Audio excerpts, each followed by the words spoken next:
Notendastýrð persónuleg aðstoð eða NPA er þjónustuform fyrir fatlað fólk sem byggir á hugmyndafræðinni sjálfstætt líf. Sveitarfélög veita NPA þjónustu en einstaklingurinn stjórnar henni.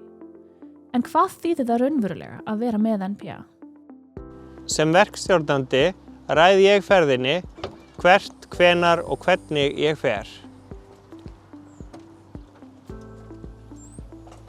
Egill, það er svo gott veður að ég held við förum labbandi bara.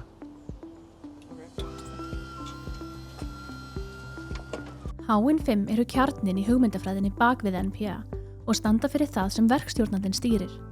Það er hver það er sem aðstoðar, hvað aðstoð fólk gerir, hvar, hvenær og hvernig aðstoðin er veitt. Skoðum þetta aðeins nánar. Ég ræði líka hvaða aðstofafólk ég ræð.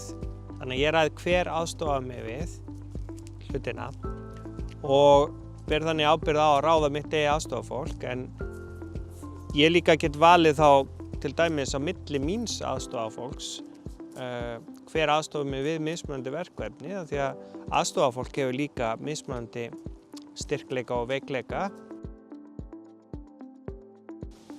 Ég segi aðstofafólkinu mínu hvað það á að gera og á hverjum degi hef ég mörgum erindum að sinna og ég ákveð hvað ég geri og hvað ég fæ aðstoð við.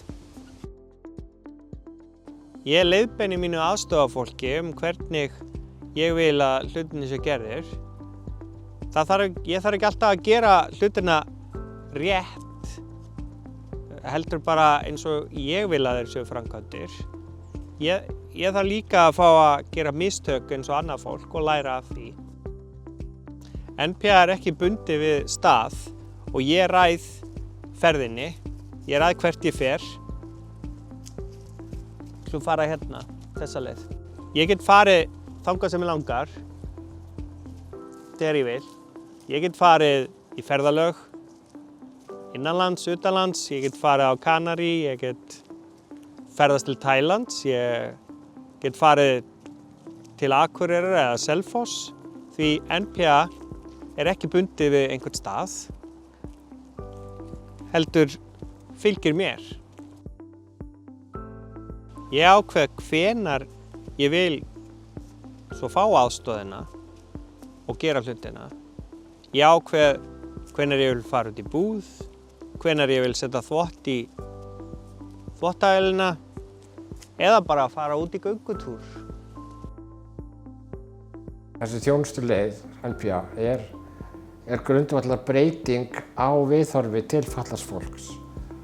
Þannig að þetta er í rauninni samfélagið treystir fötluðu fólki til að taka ákvarðanir sitt eigið líf.